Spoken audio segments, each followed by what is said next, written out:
You're listening to BambinoBabble's story. Once upon a time, in a land far away, there lived a kind and gentle goose girl named Eliza. She was known throughout the kingdom for her beauty, grace, and her ability to communicate with the geese in a way that no one else could.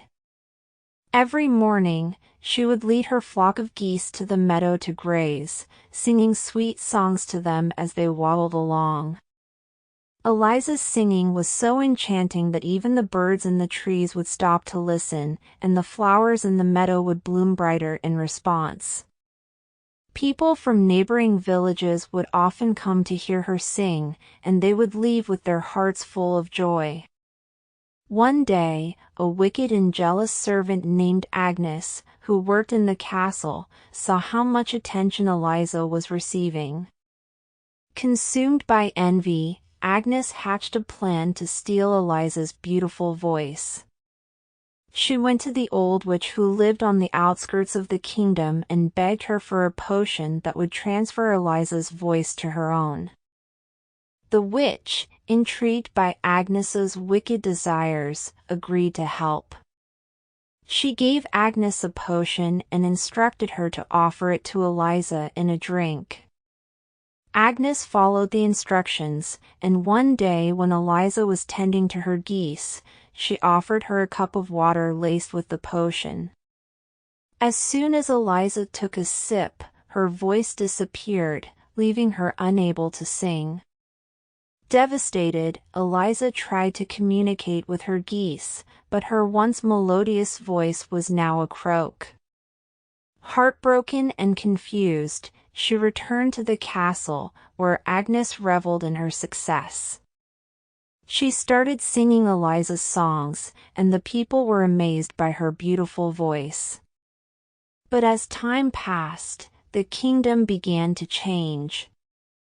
The flowers in the meadow withered, the birds stopped singing, and a darkness fell over the land. The people felt a deep emptiness in their hearts, and they longed for the return of Eliza's voice. One day, while wandering through the meadow with her geese, Eliza came across a wounded bird. Despite her inability to sing, she felt a strong urge to help. She cradled the bird in her hands and whispered soothing words to it. To her astonishment, the bird's wounds began to heal, and it let out a faint, beautiful melody.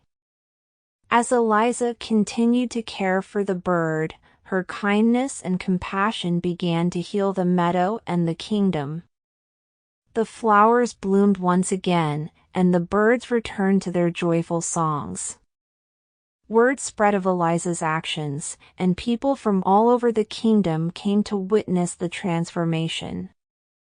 The news also reached the castle, and Agnes, consumed by guilt, confessed to her treacherous deeds.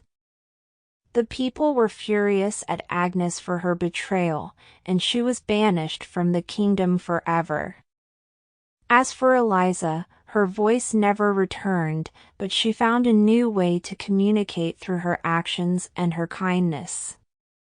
The kingdom flourished under her care, and she became a beloved figure known as the Silent Songbird. And so, children, the story of Eliza teaches us that true beauty lies not just in our outward appearances, but in the kindness and compassion we show to others. It reminds us that our actions have the power to heal and transform the world around us, even in the absence of words. And as you drift off to sleep tonight, may you remember the tale of Eliza and the magic of her silent song.